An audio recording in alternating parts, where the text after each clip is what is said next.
Kabupaten Cianjur di Provinsi Jawa Barat dikenal sebagai daerah pertanian penghasil beras yang berkualitas. Selain itu ya, Cianjur juga nih dikenal memiliki tempat-tempat wisata yang indah dan menarik buat kita kunjungin. Namun ya, di balik semua itu, ternyata Cianjur juga memiliki nih beberapa tempat yang dikenal menyimpan cerita mistis dan horor. Konon ya, ada tempat yang digunakan untuk ritual tertentu, sampai adanya lokasi yang kerap memakan korban jiwa. Kalian pengen tahu nggak tempat-tempat atau lokasi-lokasi yang terkenal angker di Cianjur ini?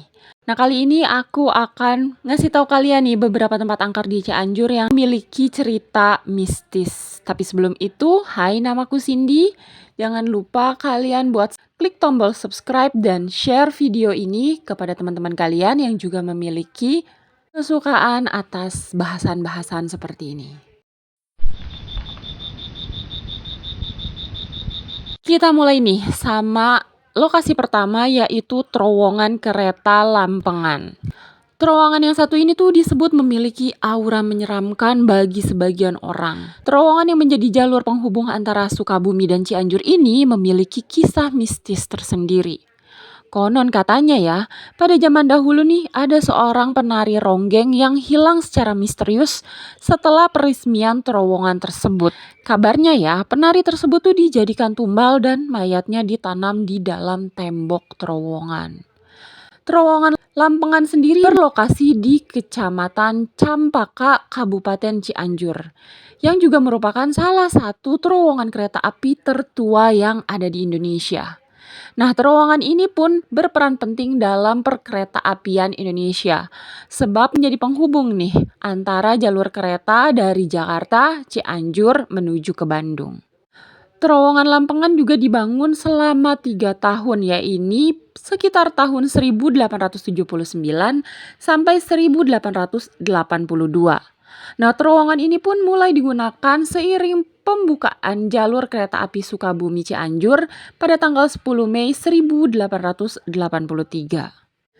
Namun ya, di balik kemegahan dan kokohnya bangunan yang sudah berdiri lebih dari 140 tahun ini, terdapat nih kisah mistis yang bakal membuat bulu kuduk merinding, yakni adanya sosok Nyi Sadea.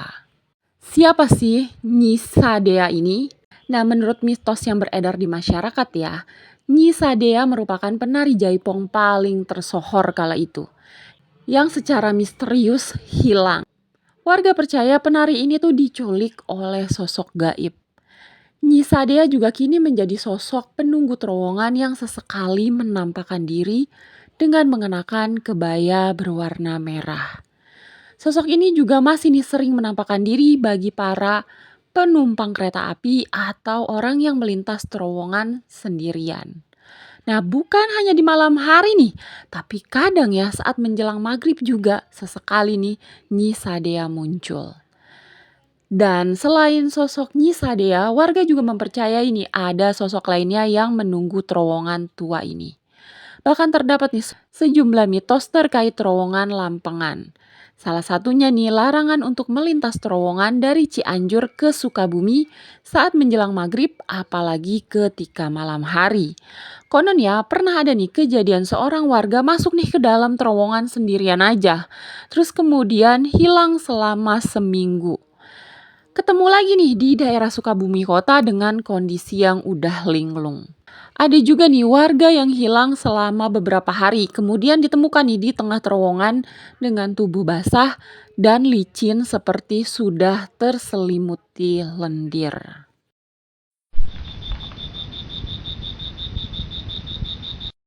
Lokasi kedua yaitu La Kepra. La Kepra tuh apa sih? Nah, ternyata La Kepra ini adalah sebuah bangunan yang dulunya merupakan rumah sakit khusus untuk penderita penyakit paru-paru. Bangunan yang sudah berdiri sejak 1919 ini sudah tidak digunakan dan menjadi komplek bangunan kosong sejak tahun 2004. Nah, semenjak dikenal sebagai tempat yang angker ya, lokasi ini tuh pernah ditelusuri oleh salah satu program TV swasta. Nah, saat memasuki bangunan tersebut, mereka disambut dengan bola api yang melayang hingga menembus dinding. Selain itu, terdengar juga nih suara kuntil anak. Bahkan salah satu pembawa acara merasa tubuhnya berat akibat ditempeli si kuntil anak tersebut. Tempat ini juga dihuni oleh genderuwo wanita. Bangunan Lake Pradahulunya tuh diperuntukkan sebagai rumah sakit penderita paru-paru dan TBC seperti yang aku bilang tadi ya. Nah, komplek bangunan yang terletak di Jalan Raya Pacet, tepatnya di Kampung Panyawean, Desa Ciherang, Kecamatan Pacet, Cianjur ini berdiri di lahan seluas lebih kurang 3,7 hektar. Bangunan ini sendiri dibangun pada masa Belanda yaitu pada tahun 1919.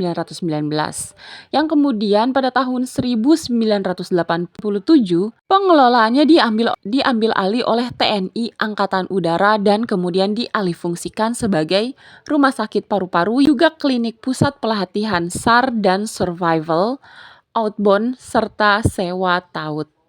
Nah, saat ini ya komplek La Kepra sendiri sudah tidak digunakan kembali dan menjadi komplek bangunan kosong sejak tahun 2004 seperti yang aku bilang tadi ya. Bangunan ini pun pernah digunakan untuk lokasi syuting sinetron yang cukup mendapatkan antusias yang besar dari penonton, yaitu Pesantren Rock and Roll. YouTuber kisah tanah Jawa yang sempat melakukan eksplorasi di komplek bangunan tersebut menyebutkan nih, jika banyak banget sosok astral di sana. Noni Belanda menjadi salah satunya.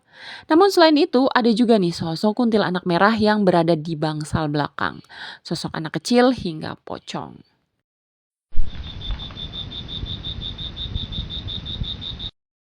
Titik berikutnya yaitu situs Gunung Padang. Situs Megalitikum Gunung Padang berlokasi di Kampung Gunung Padang, Karya Mukti Campaka, Kabupaten Cianjur, Jawa Barat. Nah, di balik keindahan alamnya ya, Gunung Padang ini menyimpan kisah horor yang terkenal di masyarakat. Kabarnya ya, sejumlah cerita legenda, mulai dari harta karun, Atlantis yang hilang, makhluk asing, piramida, kekuatan mistis Prabu Siliwangi, dan aneka cerita lainnya. Warga setempat pun meyakini nih bahwa hutan yang berada di sekitar Gunung Padang dihuni makhluk halus yang sering mengganggu manusia. Selain itu ya, jalur untuk menuju ke gerbang situs ini juga memiliki suasana yang mencekam pada malam hari. Gunung Padang termasuk berbagai mitosnya juga disebut dalam buku arkeolog Ali Akbar yang juga tergabung dalam tim terpadu riset mandiri situs Gunung Padang Misteri dan Arkeologi. Nah, Ali ini memasukkan mitos Gunung Padang ke dalam bab tersendiri yaitu di bab 3. Menurut dia, misteri seputar Gunung Padang dimulai dari namanya. Nama Gunung Padang ini memiliki aneka arti dan makna. Mulai dari cerita istananya Raja Siliwangi yang tidak jadi dibangun dalam semalam hingga disebut sebagai ibu kota peradaban. Padang sendiri artinya siang atau terang. Ada masyarakat setempat nih yang mengkaitkannya dengan Jabal Nur atau Gunung Cahaya yang ada di Mekah. Nah, Gunung Padang memiliki pengertian berupa gunung atau bukit dan padang yang dalam bahasa Sunda berarti siang, terang atau cahaya. Nah, di Gunung Padang, manusia atau masyarakat mendapat pencerahan atau cahaya yang akan menerangi kehidupan di dunia nyata dan di dunia goib. Kemudian soal bagian-bagian di Gunung Padang ya, ada 5 teras di Gunung Padang di mana puncak tertinggi diyakinin penduduk sebagai lokasi untuk bersemedi. Tak heran nih kalau teras tingkat 5 ini disebut eyang pembuka. Memang nggak sedikit orang yang datang ke Gunung Padang bersemedi di teras tingkat 5 ini. Ali Akbar juga menulis nih, di teras tingkat 5 ini ada juga gundukan batu bernama Eyang Prajisakti. Nah, konon kabarnya ya, mereka yang ingin jadi dokter, dukun beranak, atau suster cocok nih bersemedi di bangunan yang satu ini. Ada juga cerita mengenai singgasana Prabu Siliwangi, tokoh yang melegenda di Jawa Barat. Di teras kelima Gunung Padang yang luas, ada juga nih tempat yang disebut istana atau singgasananya Prabu Siliwangi. Tempat itu dulu di masanya kerap digunakan oleh Prabu Siliwangi buat berdoa. Batu-batu di Gunung Padang juga ada yang menjadi daya tarik karena mengeluarkan bunyi-bunyian. Kalangan sinden, dalang, atau seniman kerap datang nih dan bersemedi di batu-batu itu. Di teras 1 dan 2 di Gunung Padang juga menyimpan ceritanya sendiri nih. Misalnya mata air di bawah Gunung Padang. Banyak di antara pengunjung yang membersihkan diri di mata air tersebut sebelum akhirnya mereka tuh naik ke Gunung Padang. Soal Batu Gendong, Batu Harimau, dan Batu Kujang juga terdapat di Gunung Padang. Sama lah kayak di tempat lain. Kayak misalnya kamu tuh berhasil mengangkat salah satu batu dan kemungkinan keinginan kamu tuh bakal terkabul. Nah, yang paling mengejutkan soal Gunung Padang ini mungkin terkait dengan keberadaan Atlantis dan harta karun emas. Itu tadi beberapa titik yang terkenal angker di Cianjur. Kalian yang mungkin orang Cianjur, apakah kalian percaya atau justru pernah datang ke spot-spot yang aku sebutin tadi?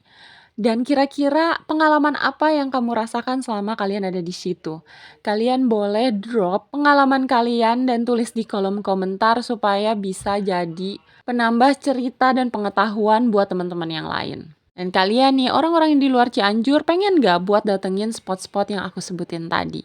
Kalian juga boleh taruh alasan kenapa kalian mau datengin spot-spot tersebut di kolom komentar. Dan untuk penutupnya, namaku Cindy. Jangan lupa klik tombol like kalau kamu suka sama video aku yang satu ini. Jangan ragu-ragu buat klik tombol unlike kalau menurut kamu kali ini aku bawain cerita yang membosankan. Tapi jangan lupa klik tombol subscribe dan share video ini.